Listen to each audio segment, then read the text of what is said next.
আমাকে ধরিয়ে দিলে আমি সে ভুল সংশোধন করব না, এমন ভুল আমি জীবনেও করব না। বরং আমার কাছে আমার বন্ধু তো সেই ব্যক্তি যে ব্যক্তি আমার ভুল আমাকে শুধরে দেয়, আমি তার জন্য দোয়া করি। আমি মানুষ, আমার ভুল তো হতেই পারে, কিন্তু আমি আদর্শগত কথা, কোরআন হাদিসের কথা যা বলি আমি হিসাব করে বলি, পড়াশোনা করেই বলি। আল্লাহুম্মা সাল্লি আলা মাওলানা মুহাম্মদ ওয়া আলা আলি সাইয়্যিদিনা মাওলানা মুহাম্মদ বালাগাল উলা বিকামালিহি কাশাফাদ দুজা বিজামালিহি হাসুনাত জামিউ খিসালিহি সল্লু আলাইহি। মুঝে কুছ মিলে या न मिले मोहम्मद मिले, यानी वो शहीद जिससे अल्लाह मिले। কি শুনলেন আপনারা? প্রথম কথা শুনলেন যে তিনি খুশি হন ভুল ধরিয়ে দিলে, জাযাহুল্লাহু খাইরান। আল্লাহ পাক যেন তাকে সংশোধন করার তৌফিক দান করেন, আর তার আগে আমার যদি ভুল ত্রুটি থাকে আল্লাহ আমাকে সংশোধন করার তৌফিক দান করেন। কারণ তার মুক্তির চাইতে মূল্যবান আমার মুক্তি, তার নাজাতের চাইতে আমার নিকট আমার নাজাত, আমার কামিয়াবি, আমার জান্নাতে যাওয়া আমার কাছে বেশি মূল্যবান। আশা করি আমার কথা স্পষ্ট। সুতরাং আমি যদি আমার জীবনে ভুল থাকে তো আমি আমার সংশোধন চাই। তিনি খুশি প্রকাশ করেছেন, সুতরাং তার কথা মোতাবেক আমরা তার ভুলগুলি তুলে ধরার চেষ্টা করছি এবং সেগুলি সংশোধনের চেষ্টা করছি, যাতে করে জাতি বিভ্রান্ত না হয়। তারপরে তিনি শুরু করলেন, কি শুরু করলেন? দুরুদ শুরু করলেন, সম্মিলিত দুরুদ। দুরুদ পড়া ইবাদত কিনা বলুন? ইবাদত। আল্লাহ পাক কোরআনে আদেশ করেছেন, আল্লাহ পাকের আদেশ, রাসূলের আদেশ হচ্ছে ইবাদত। দরুদ পড়া নবী করিম সাল্লাল্লাহু আলাইহি ওয়াসাল্লামের হক এবং ইবাদত। একবার দরুদ পড়লে 10 বার আল্লাহর রহমত নাজিল হয়। নবী করিম সাল্লাল্লাহু আলাইহি ওয়াসাল্লামের প্রসিদ্ধ হাদিস, মান সাল্লা আলাইহি ওয়াহিদাতান সাল্লাল্লাহু আলাইহি বিহা আশারা। তাহলে ইবাদত আল্লাহ করতে বলেছেন, আদেশ করেছেন। রাসূলুল্লাহ সাল্লাল্লাহু আলাইহি ওয়াসাল্লামের উপর এই আয়াত নাজিল হয়েছে, সাল্লু আলাইহি ওয়া সাল্লিমু তাসলিমা। আয়াত নাজিল হয়েছে না হয়নি? কার উপর নাজিল হয়েছে? রাসূলুল্লাহ সাল্লাল্লাহু আলাইহি ওয়াসাল্লামের উপর নাজিল হয়েছে। রাসূলুল্লাহ সাল্লাল্লাহু আলাইহি ওয়াসাল্লামের উপর নাজিল হয়েছে তার আমল করার জন্য কিনা? তাহলে এই আয়াতের উপর তিনি আমল করেছেন না করেননি? করেছেন। তারপরে তার উপরে আয়াত নাজিল হয়েছে জাতিকে, উম্মতকে, মানব জাতিকে পৌঁছে দেওয়ার জন্য, ঠিক না? তাহলে তিনি কেমন করে দুরূদ পাঠ করতে হবে, এই ইবাদত বندگی কেমন করে করতে হবে শিখিয়েছেন না শেখাননি? না অসম্পূর্ণ রেখেছেন? বলেন, শিখিয়েছেন, তাহলে অসম্পূর্ণ রাখেননি। যেমন নবী করিম সাল্লাল্লাহু আলাইহি ওয়াসাল্লাম সালাত, নামাজ কেমন করে পড়তে হবে, আকিমুস সালাহ আয়াত যখন নাযিল হয়েছে নামাজ পড়ে দেখিয়ে দিয়েছেন এবং সারা জীবন তিনিও নামাজ পড়েছেন, ঠিক না? ঠিক তেমনি দরুদ কেমন করে পড়তে হবে, এই ইবাদত কেমন করে করতে হবে উম্মতকে সুন্দর করে নবী করিম সাল্লাল্লাহু আলাইহি ওয়াসাল্লাম শিখিয়ে দিয়েছেন এবং তারই অনুসরণ করতে হবে। ইত্তাবিউ মা উনজিলা ইলাইকুম মির রাব্বিকুম, আল্লাহ পাক সূরা আরাফ বলছেন, যেইভাবে তোমাদের নাযিল হয়েছে, যা নাযিল হয়েছে তার ইত্তিবা, অনুসরণ করো, তার পেছনে পেছনে চলো। ওয়ালা তাত্তাখিযু মিন দুনিহি আউলিয়া, আল্লাহকে বাদ দিয়ে, আল্লাহর বিধান বাদ দিয়ে অন্যকে অনুসরণ করিও না, অন্য পথ ধরিও না। নবী করিম সাল্লাল্লাহু আলাইহি ওয়াসাল্লাম সাহাবায়ে কেরামদেরকে তাহলে দরুদ সালাম কেমন করে পেশ করতে হবে তা শিখিয়ে দিয়েছেন, এই ইবাদত করার তরিকা শিখিয়েছেন এবং তিনিও করেছেন। এইভাবে সম্মিলিত দুরুদ পাঠ নবী করিম সাল্লাল্লাহু আলাইহি ওয়াসাল্লাম জীবনে একবারও সাহাবায়ে কেরামদেরকে শিখিয়েছেন? প্রশ্ন, জীবনেও শেখাননি না। তিনি করেছেন এইভাবে যে বাবারা আপনারা একটু মহব্বতের সাথে জোরে সোরে দরুদ সালাম পেশ করুন, এই কাজ জীবনেও করেননি, সাহাবায়ে কেরামদেরকে শেখাননি, সাহাবায়ে কেরাম খোলাফায়ে রাশিদিন জীবনেও করেননি। সহিহ বুখারীতে হাদিস রয়েছে, নবী করিম সাল্লাল্লাহু আলাইহি ওয়াসাল্লামকে সাহাবারা জিজ্ঞাসা, ইয়া রাসূলুল্লাহ আরাফনা কাইফা নুসাল্লিমু আলাইক, আমরা জানতে পারলাম, শিখতে পারলাম যে কেমন করে সালাম পেশ করব, অর্থাৎ তার আগে আত্তাহিয়াত শিখিয়ে দেওয়া হয়েছে নামাজের মধ্যে। আসসালামু আলাইকা আইয়ুহান নবী ওয়া রাহমাতুল্লাহি ওয়া বারাকাতুহু, জেনে নিয়েছি ইয়া রাসূলুল্লাহ আত্তাহিয়াতের মাধ্যমে। একা একা না সম্মিলিত? সম্মিলিত আত্তাহিয়াত পড়েন না নিজের আত্তাহিয়াত পড়ছেন? মনে মনে পড়ছেন না চিৎকার করে উচ্চ স্বরে কেরাতের মতো আত্তাহিয়াত পড়েন? মনে মনে এই তরিকা নবী করিম সাল্লাল্লাহু আলাইহি ওয়াসাল্লাম শিখিয়েছেন। ফাকাইফা নুসাল্লি আলাইক, তাহলে সালাতের উপর কেমন করে আমল করব, অর্থাৎ দুরূদ কেমন করে পেশ করব। আল্লাহ বলেন সাল্লু আলাইহি ওয়া সাল্লিমু তাসলিমা, সালাতও পেশ করো, দুরূদও পেশ করো, আর সালামও পেশ করো। সালাত কেমন করে পেশ করব? নবী করিম সাল্লাল্লাহু আলাইহি ওয়াসাল্লাম কুলু, তোমরা বলো আল্লাহুম্মা সাল্লি আলা মুহাম্মদ ওয়া আলা আলি মুহাম্মদ কামা সাল্লাইতা আলা ইব্রাহিম ওয়া আলা আলি ইব্রাহিম ইন্নাকা হামিদুম মাজিদ। আল্লাহুম্মা বারিক আলা মুহাম্মদ ওয়া আলা আলি মুহাম্মদ কামা বারাকতা আলা ইব্রাহিম ওয়া আলা আলি ইব্রাহিম ইন্নাকা হামিদুম মাজিদ।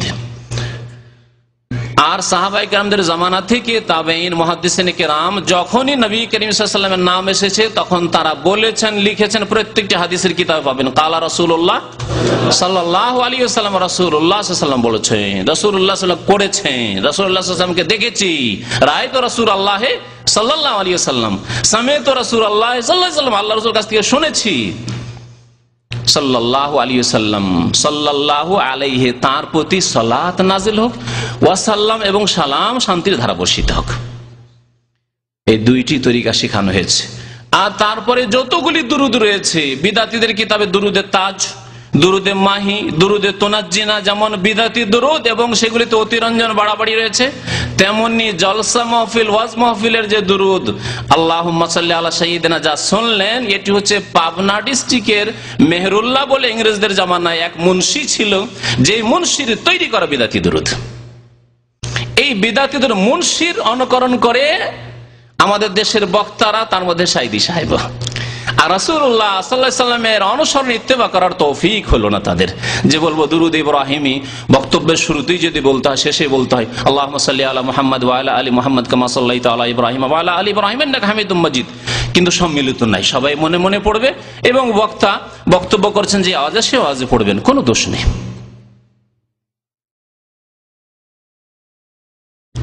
তারপরে তাতে তিনি আর কি পড়েছেন, কবিতা পড়েছেন একটা আরবিতে, শেখ সাদির। এই শেখ সাদির কবিতা সম্পর্কে একটা ঘটনা শোনা। এখানে এয়ারবেসে আমাদের রবিউল ইসলাম ভাই আছেন। রবিউল ইসলাম ভাই জন্মগত সহি আকীদার লোক, কিন্তু বাংলাদেশে আলিয়া মাদ্রাসায় পড়ে মানুষ হয়েছেন, আর সেখানে কিছু ভেজালও শিখেছেন। তো এই ভেজাল শিখে এসে এখানে এসে যখন প্রথম দাওয়াত সেন্টারে তার চাকরি হয়, আজকে থেকে 7-8 বছর আগে, তখন আমাকে জিজ্ঞাসা করা হলো যে রবিউল ইসলামকে চেনে না? বললাম চিনি, আকীদা কি ঠিক আছে, চলবে, বক্তব্য করতে পারবে এবং সহি আকীদার লোক।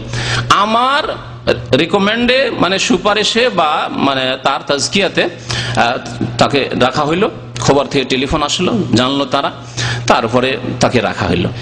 তারপরে প্রথম বক্তব্য শুরু করেছেন এই সুর দিয়ে, তিনি বালাগাল ওলা বে কামালেহি কাশাফাত দুজা বে জামালেহি শুরু করলেন। আরবরা শুনে সব অবাক, বড় বড় অফিসার, বড় বড় ক্যাপ্টেন, তারা শুনে, তাদের কাছে শরীয়ত সম্পর্কে ওই রকম এলেম না থাকলে এই এলেম আছে, তাওহীদের এলেম আছে, সুন্নতের এলেম আছে। জি আলহামদুলিল্লাহ, সৌদি আরবের মানুষ আকীদার ক্ষেত্রে, সুন্নতের ক্ষেত্রে তারা পাকা, এই ক্ষেত্রে কোনো ত্রুটি পাবেন না। মানুষ মাত্র ভুল ত্রুটি হতে পারে, কিন্তু আলহামদুলিল্লাহ শিরক আর বিদআত থেকে আলহামদুলিল্লাহ তারা মুক্ত। এইরকম সমাজ তৈরি করতে হবে, এইরকম দেশ তৈরি করতে হবে, তাহলে ইসলামের বাস্তবায়ন হবে। তো তাদেরকে অবাক লাগলো যে শাহজাহান কি বলছে। সাথে সাথে আমার কাছে টেলিফোন আসছে, তাকে খবর নেই, রবিউল ইসলাম সাহেবকে কোনো খবর নেই, আমার কাছে টেলিফোন আসছে, আপনি কেমন লোক দিলেন? বলছে বালাগাল ওলা বি কামালি হাজার লাহান, তো গান করছে, বলছে লাহান। আমি বললাম যে না না, আকীদাও ঠিক আছে, সব ঠিক আছে, কিন্তু দেশ থেকে পড়াশোনা তো আমাদের মতে এখানে এসে এত ক্লিয়ারেন্স হয়নি। আমরা সৌদি আরবও দেশেও পড়াশোনা করেছি, কিন্তু এখানে এসেও পড়াশোনা করেছি, যার ফলে দুই দিকের এলেমে আছে, সংশোধন করার একটা ভালো সুযোগ সুবিধা আল্লাহ পাক দিয়েছেন। তো এই জন্য তো সময়ের প্রয়োজন রয়েছে হয়তো, তারপরে কোন রকম তাকে টিকানো হয়। তো আপত্তি কোথায়? অধিকাংশ বক্তারা এই কবিতা পড়ে অর্থ বুঝে না, অর্থ বুঝে না।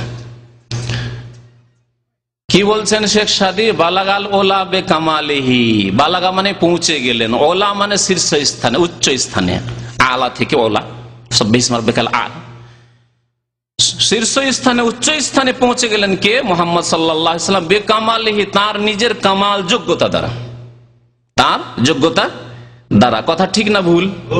আপনাদের বিবেক দিয়ে বিচার করেন। যদি যোগ্যতা দ্বারা যতটা পৌঁছা যায় সেটা একদিনে হঠাৎ করে হয় না, সেটা ধীরে ধীরে ধীরে হয়। তাই যদি তিনি যোগ্যতা দ্বারা নবুয়াতে পৌঁছে থাকেন, রেসালাতে পৌঁছে থাকেন, তাহলে 40 বছর সময় লাগলো, আর 40 বছর পর্যন্ত তিনি কিছুই জানতেন না। দুনিয়ার ব্যবসা বাণিজ্য আর শিরকের প্রতি ঘৃণা, এটি আল্লাহ পাক রব্বুল জন্মগত সৃষ্টি করে দিয়েছেন। অনেক ভালো ভালো চরিত্র, যত ভালো চরিত্র মানুষের হয় পূর্ণ মাত্রায় আল্লাহ পাক তাকে দিয়েছে, এগুলি হচ্ছে জন্মগত আল্লাহ পাক গুণ দিয়েছিলেন তার মধ্যে। কিন্তু শিক্ষাগত দিক দিয়ে জিবরাইল আমিন আলাইহিস সালাতু সালাম যখন এসে বলছেন যে ইকরা ইয়া মুহাম্মদ হীরা পাহাড়ের গুহায়, তখন তিনি কি বলছিলেন? মা আনা বিকারি, সহিহ বুখারীর হাদিস, আমি কিছুই পড়তে জানি না। ইকরা ইয়া মুহাম্মদ, ইকরা বিসমি রাব্বিকা লেখা আছে, ইকরা ইয়া মুহাম্মদ বলছে মা আনা বিকারি, আমি তো পড়তেই জানি না, নিরক্ষর। তাহলে যদি নিজের কামাল যোগ্যতা দ্বারা উচ্চ স্থানে তিনি পৌঁছে থাকেন, তাহলে 40 বছর পর্যন্ত পড়তেই পারলেন না আলিফ বা তা নাকি? তাই নবী করিম সাল্লাল্লাহু আলাইহি ওয়াসাল্লাম নিজের যোগ্যতা দিয়ে পৌঁছেছেন না আল্লাহর রহমতে পৌঁছেছেন, আল্লাহর ফজলে পৌঁছেছেন? তাই আল্লাহ পাক কোরআনে কারিমে বলেছেন ওয়া কানা ফাদলুল্লাহি আলাইকা আযীমা। বহু আয়াত আছে এইরকম নবী সাল্লাল্লাহু আলাইহি ওয়াসাল্লামের উপর যে আল্লাহর বড় ইহসান রয়েছে, বড় অনুগ্রহ রয়েছে, ফজল করম রয়েছে। তার একটি আয়াত হচ্ছে ওয়া কানা ফাদলুল্লাহি, আল্লাহর ফজল, আল্লাহর অনুগ্রহ আপনার ওপর শুধু অনুগ্রহ না, আযীমা, মহা অনুগ্রহ রয়েছে, বড় অনুগ্রহ রয়েছে। জি, ওয়া আল্লামাকা মা লাম তাকুন তা'লাম, যা আপনি জানতেন না তা আপনাকে আল্লাহ শিখিয়েছেন। তাহলে নবী করিম সাল্লাল্লাহু আলাইহি সাল্লাম যে উচ্চ স্থানে পৌঁছেছেন সেটা তার কামাল যোগ্যতা দ্বারা নয়। সারা জীবন আপনি ধরুন আজকের বিশ্বের কোন ব্যক্তি বা নবী সাল্লাল্লাহু আলাইহি সাল্লামের পরে কোন ব্যক্তি যদি সারা জীবন ধরে সিজদায় পড়ে থাকে, সারা জীবন যদি ইবাদত বন্দি করতে থাকে, নিজের ধন সম্পদ যা ছিল যে আল্লাহ রাস্তায় কোরবানি করে দেয়, আল্লাহ রাস্তায় জীবনকেও শহীদ করে দিল, তারপরে কেউ নবী করিম সাল্লাল্লাহু আলাইহি সাল্লামের কাছেও যেতে পারবেন মর্যাদার দিক দিয়ে? তো নিজের কামাল দিয়ে কত দূর পৌঁছিতে পারে? রাসূলুল্লাহ সাল্লাল্লাহু আলাইহি ওয়াসাল্লাম আল্লাহ কত দূর পৌঁছিয়েছেন, সৃষ্টির সেরা করেছেন। এটি হচ্ছে আল্লাহর ফজল, কামাল তার নয়, রাসূলুল্লাহ সাল্লাল্লাহু আলাইহি ওয়াসাল্লামের নয়। তাই আল্লাহ পাক সূরা দোহাতে বলেছেন ওয়াজাদাকা দাল্লান ফাহাদা, আপনাকে আল্লাহ দিশে হারা দেখিয়েছিলেন, রাস্তা হারা, কোন দিকে যাব, কেমন করে ইবাদত বন্দি করব, ফাহাদা, আল্লাহ রাস্তা দেখালেন। তা নিজের যোগ্যতা দ্বারা না আল্লাহর রহমতে। তারপরে যে কবিতাগুলি পড়া হয়েছে, কিছু আরবিতে কিছু ফার্সিতে, অতিরঞ্জন বাড়াবাড়ি, এই বেকামালি, এটি হচ্ছে অতিরঞ্জন বাড়াবাড়ি নয়। আল্লাহ পাক নিষেধ করেছেন ইয়া আহলাল কিতাবে লা তাগলু ফি দীনিকুম, হে আহলে কিতাব তোমরা ধর্মের ক্ষেত্রে গলু, অতিরঞ্জন করিও না, বাড়াবাড়ি করিও না, সীমা লঙ্ঘন করিও না। নবী করিম সাল্লাল্লাহু আলাইহি ওয়াসাল্লামের হাদিস শুনে ইয়াকুমাল গুলু, সাবধান তোমরা বাড়াবাড়ি অতিরঞ্জন থেকে, কাউকে বাড়াবে না, যার যতটা মর্যাদা আছে সেখানে রাখো, সাবধান, কাউকে বাড়াবে না, অতিরঞ্জন করবে না, যেখানে আছে সেখানে রাখো। ফাইন্নামা হালাকা মান কানা ক্বাবলাকুম বিল গুলু, তোমাদের পূর্বে যারা ছিল তারা ধ্বংস হয়েছে কিসের জন্য? বাড়াবাড়ি করার কারণে। তারা ঈসা আলাইহিস সালামকে বাড়িয়েছে, আল্লাহর পুত্র বানিয়ে দিয়েছে, আব্দুল্লাহকে ইবনুল্লাহ বানিয়ে দিয়েছে, ওযাইরকে আল্লাহর পুত্র বানিয়ে দিয়েছে, মারইয়ামকে আল্লাহর স্ত্রী বানিয়ে দিয়েছে, আউযুবিল্লাহ। এইভাবে তারা ধ্বংস হয়েছে, মাগজু অভিশপ্ত হয়েছে, তাদের উপর লানত হয়েছে। সুতরাং খবরদার তোমরা বাড়াবাড়ি করিও না। নবী করিম সাল্লাল্লাহু আলাইহি ওয়াসাল্লাম বলেছেন লা তুতরুনি, আমাকে বাড়ায়ও না, রাসূল সম্পর্কে সাল্লাল্লাহু আলাইহি ওয়াসাল্লাম, লা তুতরুনি, আমার সম্পর্কে বাড়াবাড়ি করেন, কামা আতরাতিন নাসারা ঈসা ইবনে মারইয়াম, যেমন খ্রিস্টানরা ঈসা আলাইহিস সালাম সম্পর্কে বাড়াবাড়ি করেছে। ফাইন্নামা আনা আবদুন, আমি কি আল্লাহর বান্দা, সুতরাং কি বলবে? ফাকুলু আব্দুল্লাহি ওয়া রাসূলুহু, মুহাম্মদ সাল্লাল্লাহু আলাইহি ওয়াসাল্লাম কে? আল্লাহর বান্দাও, আল্লাহর সমকক্ষ সমতুল্য নন, আল্লাহর বান্দা, গোলাম। এবং হ্যাঁ, পার্থক্য আমাদের সাথে অনেক বড় পার্থক্য। আল্লাহর রাসূল, রাসূল কিন্তু আল্লাহর বান্দা, আল্লাহর বান্দা। এই ফার্সি শেরগুলি, কবিতাগুলি আসছে, তাতে বেশ কিছু বাড়াবাড়ি তার মধ্যে রয়েছে। আর দু একটা শোনার, হ্যাঁ, তার মধ্যে ওই যে উর্দু সেট রয়েছে, ফার্সি রয়েছে, উর্দু রয়েছে। উর্দু সেটটা বলছে যে মুঝে কুছ মিলে ইয়া না মিলে, আমি কিছু পাই আর না পাই, ইয়ানি ও শাই জিসে আল্লাহ মিলে, এমন জিনিস চাই যাতে আল্লাহ পাই, ইয়ানি মুহাম্মদ মিলে, অর্থাৎ আমি মুহাম্মদকে চাই। কার সন্তুষ্টি আমাদের কামনা করতে হবে?